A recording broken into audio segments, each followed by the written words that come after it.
Thanks. I'm speaking into the mic for the recording for later, so I know that you guys can probably, hopefully hear me, but my name's Catherine Liebernecht. Welcome to City Forum. I'm an associate professor here in the Community Regional Planning Program, and I'm facilitating City Forum for the next couple years. My colleague, Alex Karner, who did so before me, is here today as well. And before we get started, I wanted to thank Ben Coe, who's our graduate student research or assistant for the year, so in charge of all the logistics and the food and the lunch and coordinating with speakers, and does a great job. So thank you, Ben. Clap, clap, clap, clap. Also want to thank our tech team for working with us, and Megan, the guest speaker, for getting slides, getting the recording going. Thank you all so much. As we get started, this is our last City Forum for this semester. I know we're all gearing up for the end of the semester. I'm glad you all could come out today. For those of you, maybe, I know a lot of us are within the School of Architecture, but I think we have a couple of guests today, so just want to welcome you all. City Forum is open to everyone. It's our Planning and Urban Issues Speaker Series here at the School of Architecture, hosted by Community Regional Planning Program. And really, our series is intended to provide a space for open, critical dialogue regarding crucial planning-related issues in Austin and beyond, and to encourage discussion of diversity, multiple publics, and social change. We do serve lunch, first come, first serve, and Ben does a great job kind of picking yummy things for us to eat. This is the last one this semester.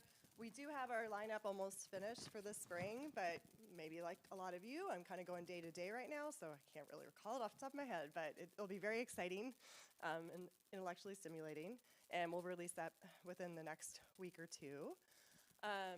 But for today, I'm really pleased to introduce Megan Kimble, who's a journalist and an author, and she's here today speaking about one of her two books, the one titled City Limits, Infrastructure Inequality and the Future of America's Highways.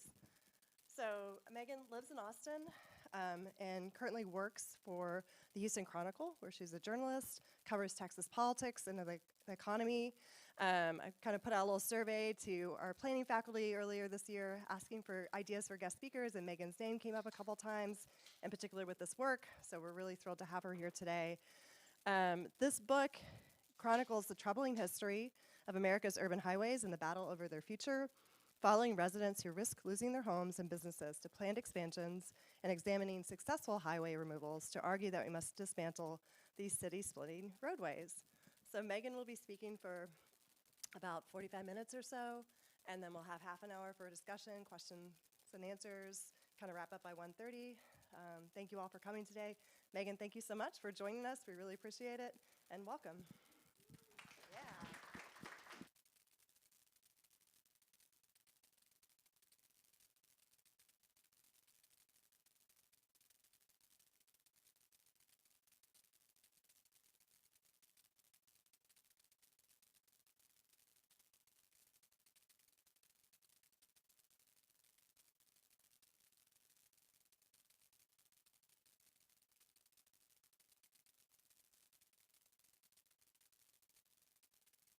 Okay, can y'all hear me? Wonderful. Well, I'm so delighted to be here with you today. Thanks everyone for coming out. Let's talk about highways. So this is my book. It came out in April. I spent the last 4 years reporting it. In the book, this is a little bit about me. I'm a journalist. I've covered housing and transportation for many years, and I started reporting this book mostly as a housing reporter. I had been covering land use decisions and zoning in Austin and other cities for the Texas Observer, where I was on staff, and wrote stories about Austin's effort to update its land development code. And then in the spring of 2020, April 2020, I learned about a massive plan to widen I-35 through the heart of Austin, where we all live. In April of 2020, the Texas Transportation Commission, which is the government-appointed commission that oversees TxDOT, they met to approve funding, to allocate funding to widen this stretch of highway, which I'm sure y'all have driven on. Who's been on I-35? Everybody. This double-decker stretch of highway, they allocated $4 billion. It's in total a $7 billion project to widen 3 segments of this interstate. The central one is the one that has gotten the most attention, the one that I'll talk most about today. But you all know this. It goes right through the heart of Austin. It is a double-decker freeway, so it very much divides East and West Austin, and it was built on East Avenue, which was the street that in 1928 city planners used to segregate the city, saying that black families could not live west of East Avenue, they couldn't access city services. So it very much, when it was built a few decades later, it reinforced segregation in the city of Austin. And then a few decades after that, when TxDOT came in and built these upper decks, it created a wall between East and West Austin.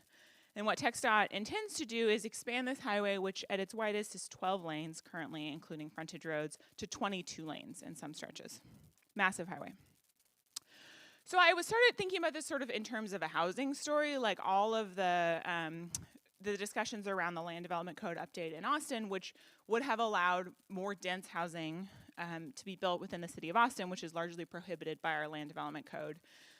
You know, that didn't pass. There was this big fight over it. And so as a result, a lot of people had been pushed to the fringes, to suburbs like Round Rock and Kyle, and forced to commute on that highway to get back to their jobs or school.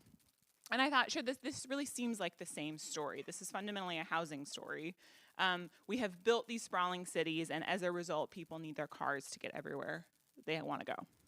So I started sort of covering I-35, looking into like the reasoning behind this expansion, what did TxDOT say they wanted to do, and very quickly I learned about another highway expansion, this one in Houston. Locals call it the I-45 expansion. The technical name is the North Houston Highway Improvement Project. It is a massive, absolutely massive highway expansion. Its original price tag when it was presented to the public was $7 billion. It's currently over $11 billion. It will rebuild and expand about 28 miles of highway, including all of Houston's downtown loop. So you can see that segment 3 is the entire downtown loop of Houston. In the process, this highway expansion will displace 1,200 households, consume 450 acres of land, and according to TxDOT's own analysis in what's called an environmental impact statement, the effects of this project will be predominantly borne by minority and low-income populations. So even TxDOT acknowledged that the impacts of this project would fall disproportionately on minority populations.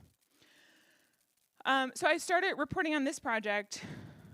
So as I was reporting on these two projects, these massive expansion in Houston, which combine are almost $20 billion of our public money, I had this very fundamental question.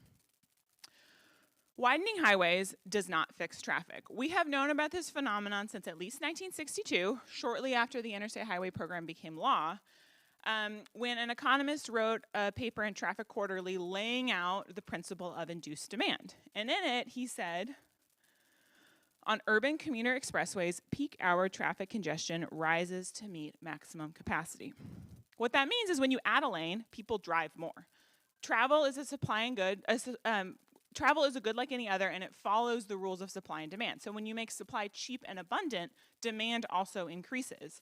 When you add a lane to a highway, people make different choices. They perhaps move further from their jobs. They take more discretionary trips in their car. And because automobiles sort of surged onto American cities in the 1940s and 50s, there was this sort of insatiable demand for driving. And so planners thought if you just keep adding wider and wider roads, we're going to fix traffic. But it quickly became clear that that was not the case. And this paper, this finding, was replicated again and again and again, decade after decade. In 2017, a researcher at UC Davis found that for every 1% of lane capacity that is added, traffic volumes increase by 1%. So it is self-defeating. TxDOT and other highway departments come in and say, hey, we're going to make your commute faster. We're going to make it easier for you to get where you're going, and therefore we're going to build economic prosperity in our city and state. But all the evidence shows that's not true, that doesn't work. Texas is home to one of the world's most famous examples of induced demand, which is on the Katy Freeway in Houston. This is a massive highway. It's one of the widest highways in the world at 26 lanes. And in 2014, TxDOT spent a few $1 billion to expand that highway. And within 5 years, rush hour commute times were worse than when that highway was expanded. And that's precisely because people moved. People changed their travel behavior so that demand on that highway, the cars on that highway increased. So just as a reporter, I had this like super basic, seemingly obvious question. Like, if the thing that we're saying we want to do doesn't work, like, why are we still doing it? Why are we still widening highways when widening highways doesn't fix traffic? And in some ways, the answer to that is political. And so I just want to show you a campaign ad from our Governor Greg Abbott when he ran for office in 2014. A guy in a wheelchair can move faster than traffic on some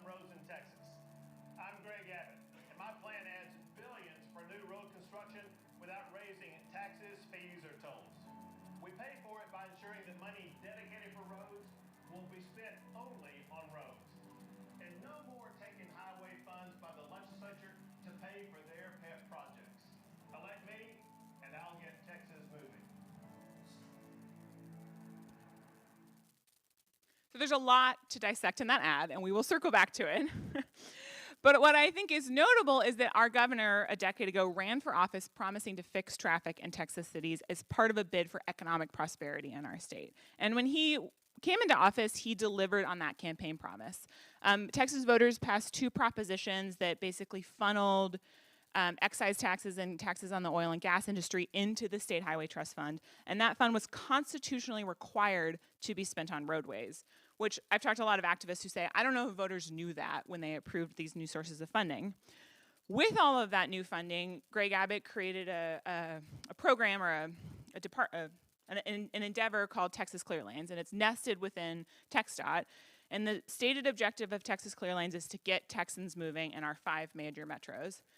And since 2015, when this program began, it has allocated nearly $70 billion to widen highways in Texas cities. And I find that number staggering. $70 billion is a lot of money. And there are very few people scrutinizing how that money gets spent and what outcomes are created from that public spending. So I thought, I want to do that. To answer the question, though, of if expanding highways doesn't fix traffic, why are we expanding highways? You really have to go back to history. You have to go back to the origins of the Interstate Highway Program, which is what I did. Some of you might have seen this map. This was the sort of first articulation of the Interstate Highway Program. It passed under President Eisenhower, and he really sold it to Congress as a program for national defense and economic prosperity. So, you know, this is the era of the Cold War. We needed to be able to evacuate cities in case of an atom bomb. We needed to be able to move munitions across the country. This was going to be a national defense program. And it also was going to build economic prosperity by creating jobs and allowing us to trade more freely around our vast nation. So he really, the program is called the National Defense and Interstate Highway Act. That's what it's actually called. So he sold this to Congress, and in 1956, Congress passed this act and allocated $25 billion to build roughly this network of interstate highways. It was the largest public works project ever attempted in American history. A few years after this program began, Eisenhower wanted some oversight, and so he appointed this guy, General John S. Bragdon, who I think looks a little bit like Mr. Rogers. I'm really a big fan of this guy, to oversee the implementation of this program. They were friends from the military. Bragdon, was a fellow engineer, and he was appointed as a special assistant to the president to oversee the implementation. And shortly after he was appointed, he started looking into the program, which it's worth noting, I forgot to mention this, what was distinct about the Interstate Highway Program is that previous to it passing, states were on the hook for building 50% of highways. So there had already been built some highways in the country. But because Eisenhower really sold this as a program of national interest, he said that the federal government would agree to pay 90% of the cost of construction of interstate highways. And that money flowed to states essentially with no strings attached. So suddenly states like Texas had tons of money coming straight into their coffers to do with as they pleased. Bragdon comes onto the scene and he looks into it. How are the states spending that money? And what he finds out is actually the program is running significantly over budget. It's running $11 billion over budget for a $25 billion program. The federal government is on the hook for that money. And the reason it is running so over budget is because states are using this liberal federal funding to build urban highways. Urban highways, he found, were consuming 44% of that federal money, but accounting for only 10% of the mileage. And the reason is obvious. It's much more expensive to build a highway in a city than it is through farmland. And so Bragdon wanted to know, purely as a matter of fiscal responsibility, did Congress think cities should use this money to build, did Congress think states and cities should use this money to build highways through the middle of cities to sort of solve this newly created problem of urban congestion, which had been created because Americans were buying cars in record numbers? Should this federal money be spent to build these urban highways, or should it actually be allocated to really focus on the entire system, which is to say, rather than building a highway through Austin, we want to focus on connecting Austin to Houston? So Bragdon looks into the matter. He asked the Department of Commerce, which oversaw the Bureau of Public Roads, to look into it. And he produces this 90, 100-page report, which I found because I went to the Eisenhower Presidential Library in Abilene, Kansas.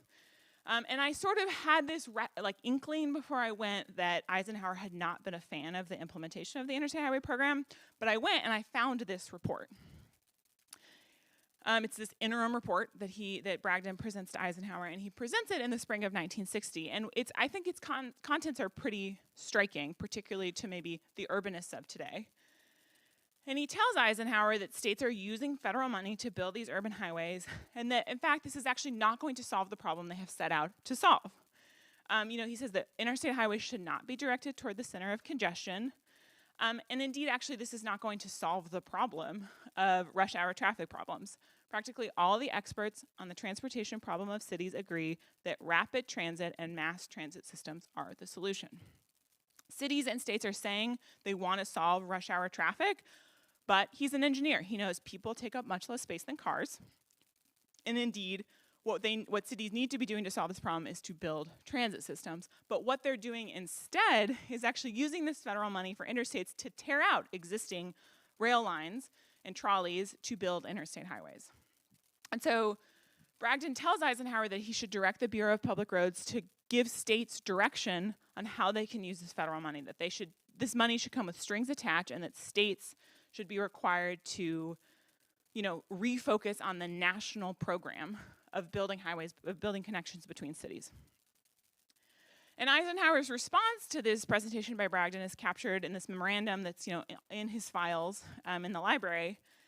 And he responds, according to the secretary, by saying the matter of running interstate routes through the congested part of cities was entirely against his original concept and wishes. Which is to say, highways like Interstate 35 were never supposed to be built through the middle of Austin. According to Eisenhower, according to the Congress who agreed to fund this program, that these urban highways that run directly through downtowns in almost every city in America were not supposed to be built this way. But I think most of us today know what happened. They were.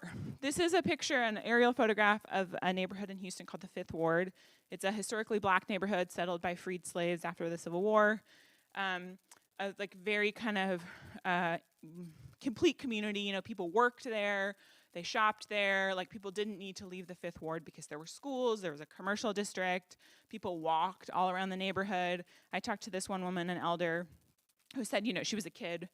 And she remembers this neighborhood, and she said, we didn't lock our doors. People would just come on in, and they'd say, hey, ho, how you doing? And then Interstate 10 was built, and this is that same intersection. So in the Fifth Ward alone, one neighborhood in Houston, 1,200 homes were demolished to build Interstate 10. That's just one neighborhood in one city. And again, those homes were mostly occupied by black families who were given no option but to leave. The power of eminent domain is absolute. It gives the state the power to knock on someone's door and say, we want your house, and the only way you can negotiate is on price. This was before the Voting Rights Act passed. Families really had no recourse to fight back.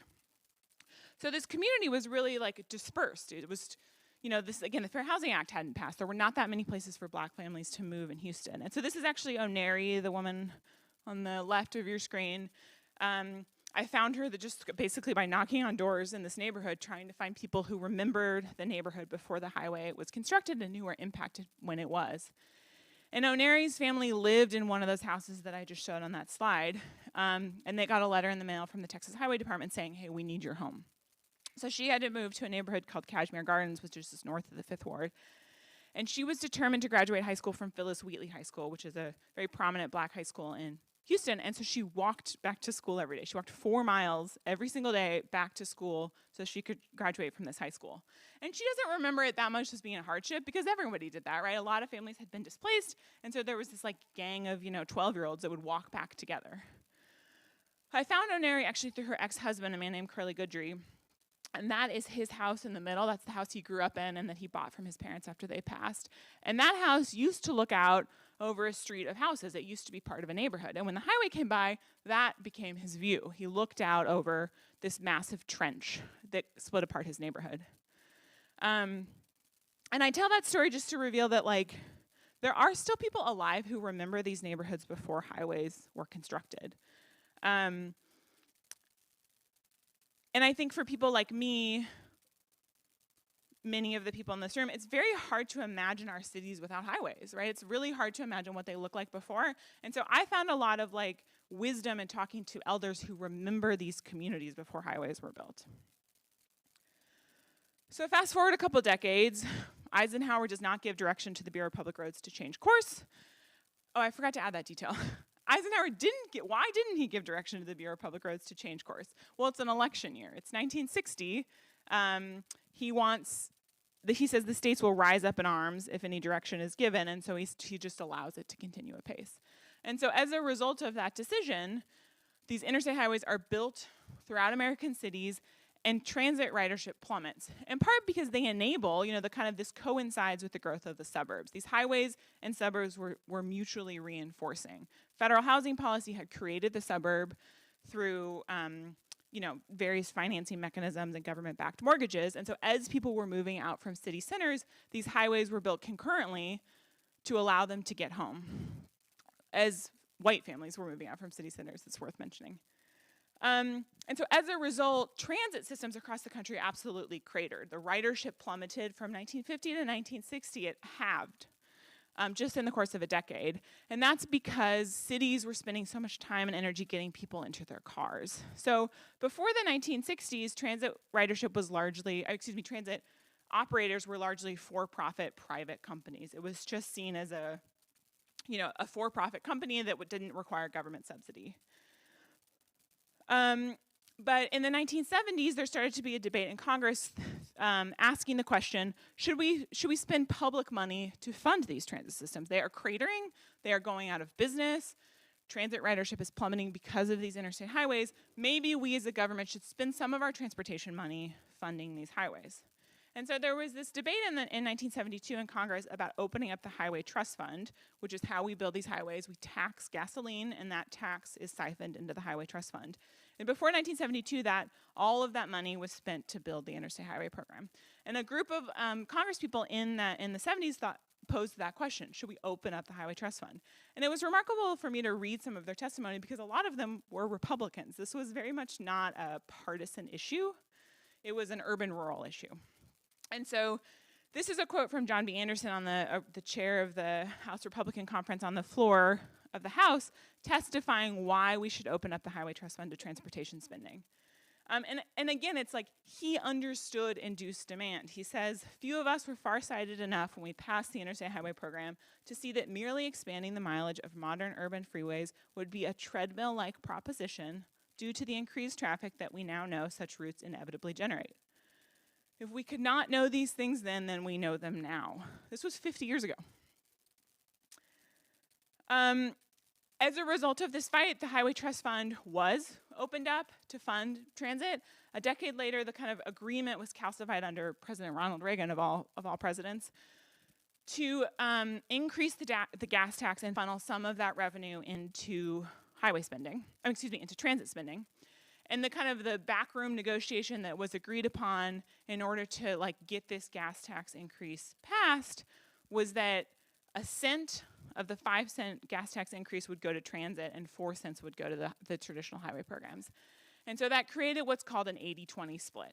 80% of federal transportation money would go to highways from the trust fund, and 20% would go to transit programs. That ratio exists today. In the bipartisan infrastructure bill that Biden passed, 80% of federal transportation money goes to highways, 20% of it goes to transit. So this was a sort of a backroom deal in the 1980s that was kind of negotiated to get political support for a gas tax increase, and we are still adhering to this split. So if you ask, as I have, why is transit so bad in Austin? Why is it so bad in Los Angeles, where I'm from? Why is it so bad in Tucson, where I went to graduate school? It's because we are not paying for it. As a result, transportation is now the leading contributor to greenhouse gas emissions in the United States. It accounts for about a third of greenhouse gas emissions nationally, and most of that comes from passenger cars and trucks. And Texas is very much the elephant in the room. This I found in a climate change assessment that TxDOT published in 2018, which as far as I can tell is the last time that they did a greenhouse gas analysis of all of the emissions generated on their roads. And what I think TxDOT thinks this graphic is showing us is look at all those worldwide emissions and look at what we are, small Texas, what we are creating. I have a very different takeaway, which is of all global emissions, of all industries in the world, on-road emissions in Texas, us drivers account for 0.5% of total worldwide carbon dioxide emissions. That is a staggering number. And those highway expansions that I mentioned at the beginning of the talk will measurably add to that total. A group called Rocky Mountain Institute and Georgetown Climate Center did an analysis of the funding enabled by the IIJA, the Infrastructure Investment and Jobs Act, and found that minimizing further highway expansion was the most important lever to avoid putting upward pressure on transportation emissions. And Texas is the one that has the highest range. If we change course on our transportation investments, we have the potential to drastically reduce emissions. If we continue on the sort of business as usual approach, we will add the most emissions nationally of any state. This is another graph saying the same thing. Despite what the Biden administration committed to in terms of greenhouse gas targets and creating a more just, equitable transportation system, most of the funding enabled by the IIJA went directly to states. And states, this is a quote from a source in my book, the states are the emperors. They have essentially total authority to make decisions on how they're going to spend that money. Going back to this, the reason that this group is looking at state emissions is because the federal government has almost no authority over how federal transportation money is spent. It flows directly to states like Texas, who decide how they want to spend their money.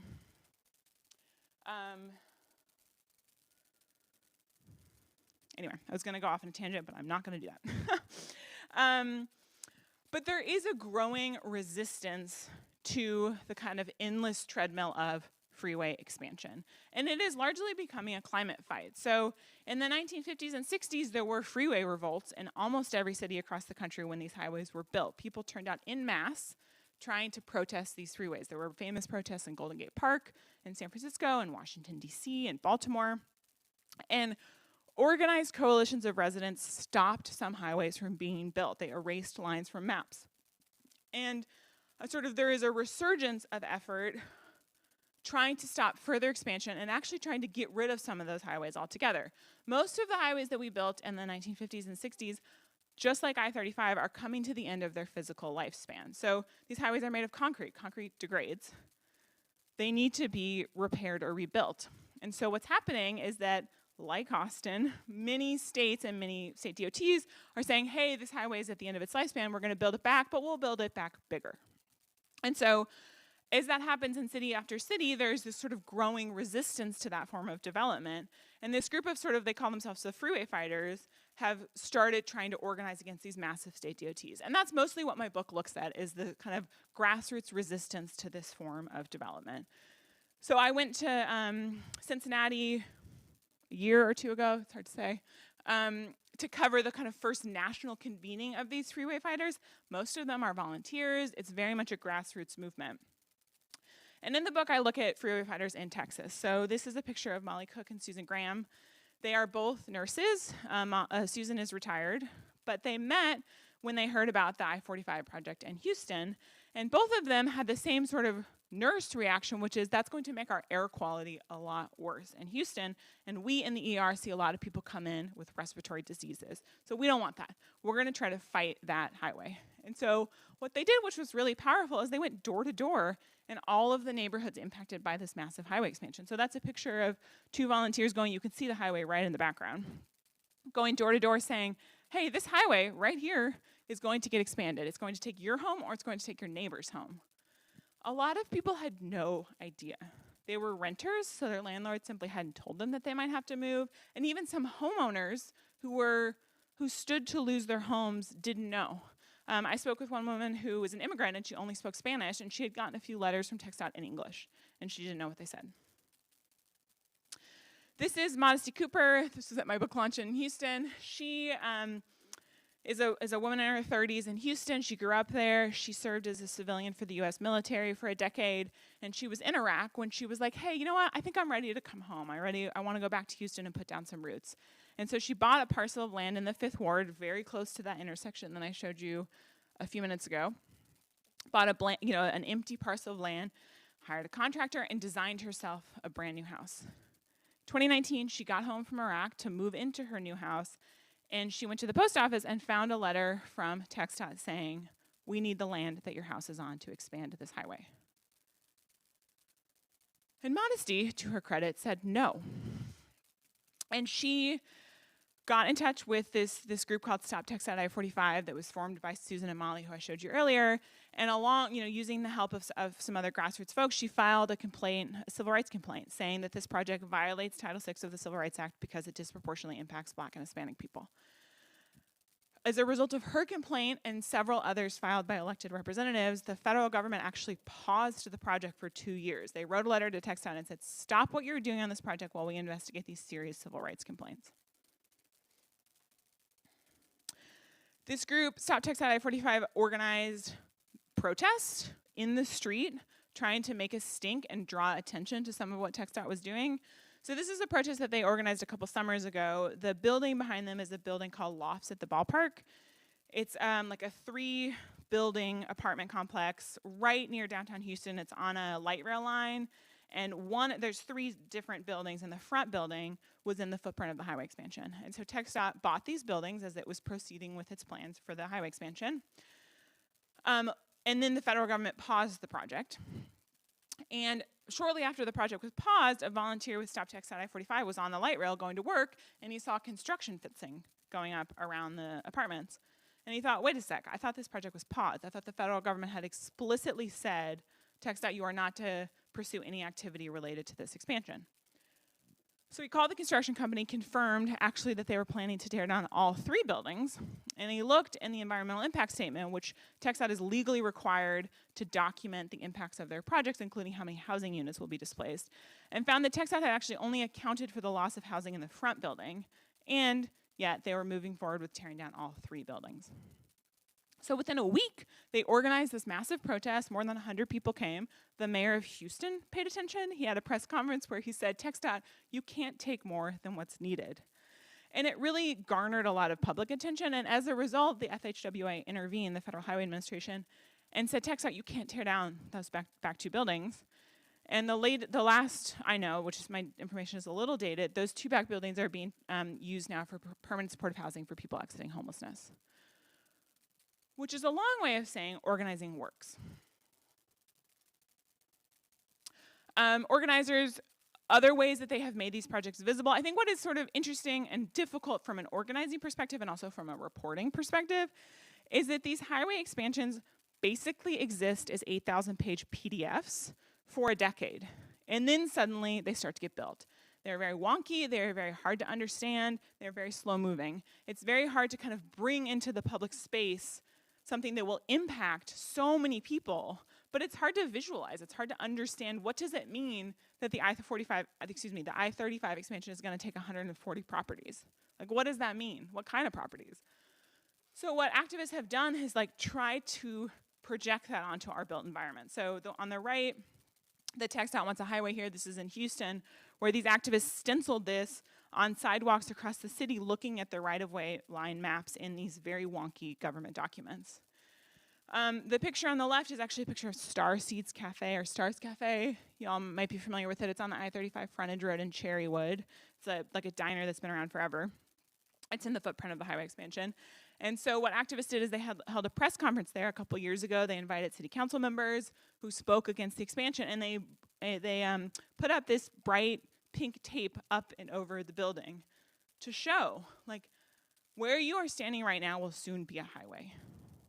And I think that's a really powerful reminder of trying to visualize the future built environment, not just the one that we live in. Another one of the buildings that are in the footprint of the highway expansion is a preschool called Escuelita del Alma. It's a Spanish immersion preschool here in Austin. It's the first Spanish immersion preschool that was ever started in Austin. They already were relocated once from downtown in the early 2000s when downtown real estate boomed, and they were forced into this little home that they have now, which is right in Cherrywood on the I-35 frontage road. They've been there 2 decades. It's just this 200 families send their children there. And the owner got a letter in the mail, just like everyone else I've mentioned, from TxDOT saying, hey, we need the land that we need your building to expand this highway.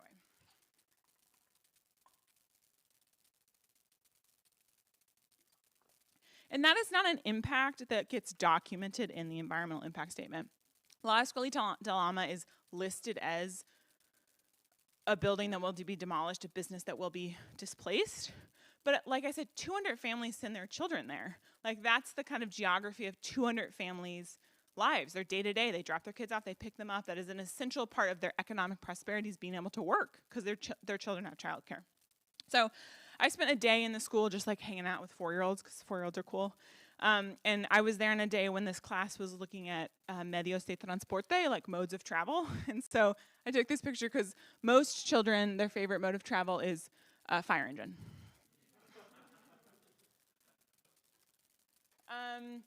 Another thing that organizers have done is show up to the Texas Transportation Commission. Who knows what that is? Who had heard of it before today? A few of you, yeah. So it's like, there are 5 commissioners. They're appointed by Governor Abbott, and they largely decide how transportation funding in Texas is spent. And it's a government agency that largely faced no scrutiny as of a decade ago. And so what people have started doing is showing up to protest outside of the transportation agency, which is right across the street from the Capitol. And in the meetings, every meeting, they are forced to open it up to public comment. And so people go and they say, hey, we don't want wider highways. We want transit. We want safe bike routes. We want buses that go to our children's schools. And that is new. That didn't used to happen. It's like a kind of a new kind of organizing. So the kind of final argument of my book is, I feel like these are out of order, but that's okay. I'm just going to go out of order. Is looking at the argument of not just that we shouldn't expand these highways because it's not going to fix traffic. In fact, we should remove them. We should consider removing some of the stretches of highways that go right through the heart of our downtowns.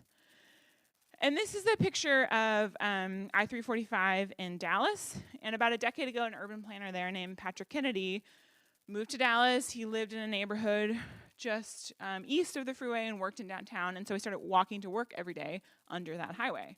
And eventually he wondered, why is it like this? Couldn't it be better? You can see it's this elevated highway. It's surrounded by surface parking lots. So it's surrounded by these like expanses of concrete, which during the summer get very hot. There's like public storage. It's like not the highest and best use of that land that is in the core of Dallas, you know, one of the country's fastest growing cities. And so Patrick and a friend basically started this campaign to remove I-345. They got TxDOT to actually consider that as a formal project alternative in 2021. So TxDOT studied what would it mean to remove this stretch of highway.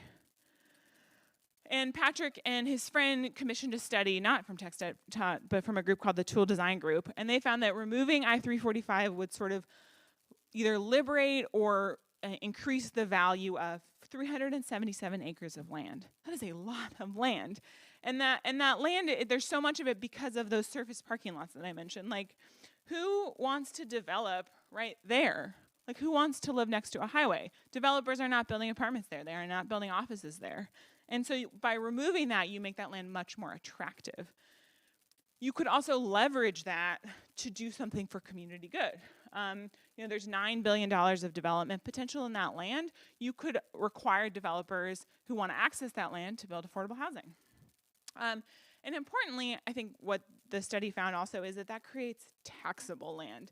The city of Dallas, like a lot of cities, is in desperate need of revenue to fund their schools, to fund their sewers, to fund basic functions of a city government. And all of the land that's occupied by highways is not taxed. And so by removing that highway, you create potentially millions of dollars in property tax revenue through these housing units or through whatever you might want to build there. And so it's enormous opportunity cost. When TxDOT comes to the public presenting a highway expansion, they only sell travel time. They say, we're going to get you where you're going faster. But what that misses is, like, what about when you arrive? Like, what is there? What kind of community have we built? What kind of prosperity is that community building for each other and for our city government? So I also, in the book, went to Rochester, New York, which is the most recent example of a city that has removed a highway. So this is a picture of their Inner Loop Highway, this one on the left. which is this sunken moat that circles downtown Rochester. It was built in the 1950s very much as part of a plan to revitalize downtown. And what happened instead is a lot of people got on that highway and moved to the suburbs. And so, Rochester is a kind of classic Rust Belt city, declining population, and city leaders were like, what can we do to revitalize our downtown, to bring young people back to the center of our city? And they settled on highway removal. So they got a grant from the Obama administration to remove a stretch of their Interloop Highway, the Interloop East. They brought it up to grade, and they built this 2-lane city street in its place with this very wide bike lane, a really beautiful sidewalk, and 3- and 4-story apartment buildings. So by the time I went there in 2021, people were living in these apartment buildings. People had moved in to apartments built on land that used to be a highway. And what I think that reveals to me is our built environment can actually change very quickly. In the 1950s and 60s, we as a country made highway building one of our highest national priorities and absolutely transformed American cities. We could do that again. We could change our national priorities and remove a lot of these highways, which, as I said, are reaching the end of their lifespan anyway, and do something different. And the city of Rochester is a really powerful example of that change. I think they got funded in 2014. I was there in 2021. 7 years. 7 years, you can change the character of a city. When you talk about highway removal, a lot of times people will say, what about the traffic, right? I don't want to get stuck in traffic. You're going to make my commute worse. And I heard that from a lot of people in Dallas as I reported on this proposal to remove I-345. It's a connector that connects South Dallas with North Dallas. A lot of lower income people live in South Dallas. A lot of the jobs are in North Dallas. So it is a very important connector. But just as induced demand is a phenomenon that has been well understood for decades, the corollary to that is reduced demand.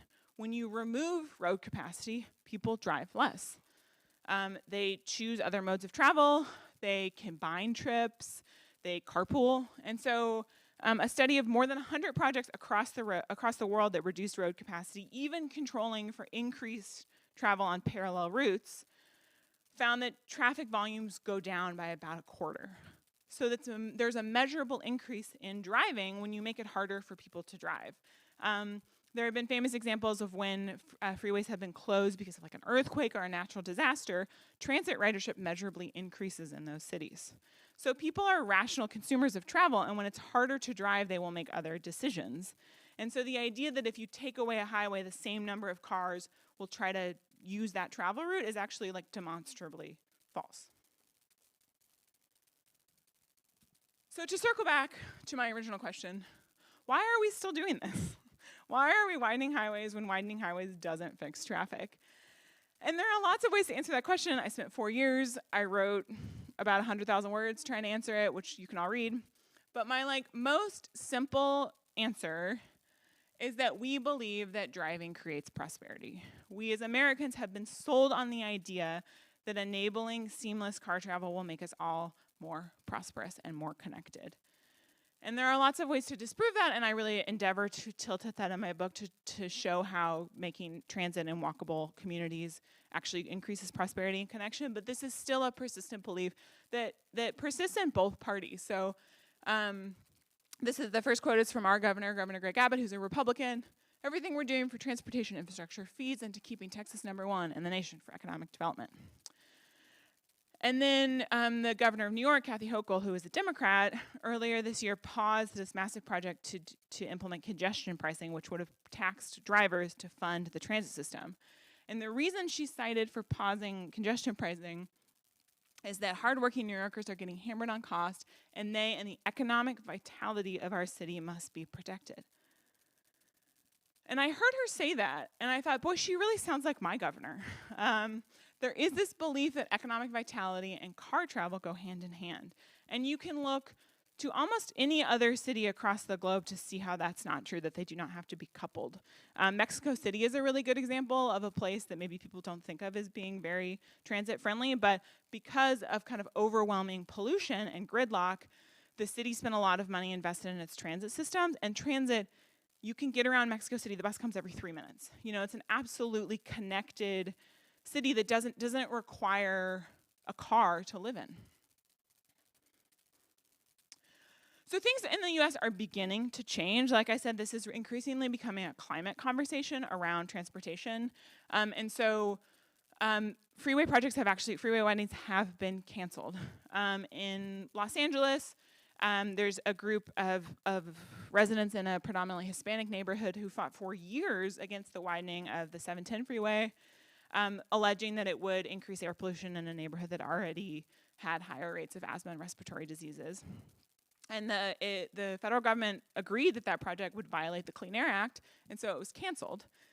And after it was canceled, the Metropolitan Planning Organization in LA reallocated nearly $1 billion for transit.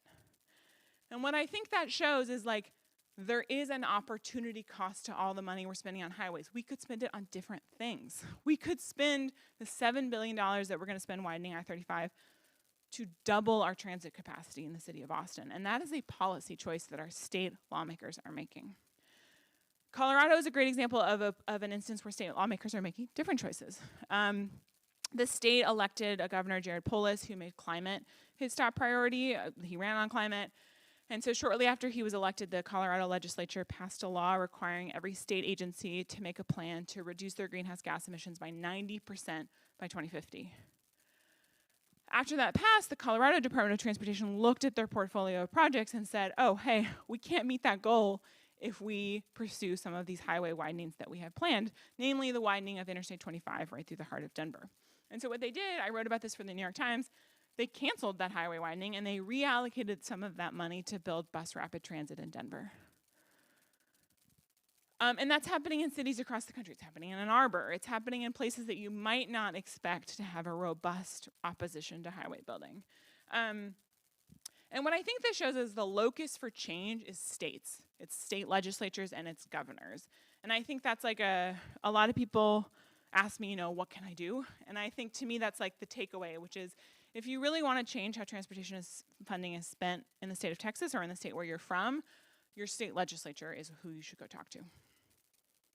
So that's all I have, and I'm going to open for questions.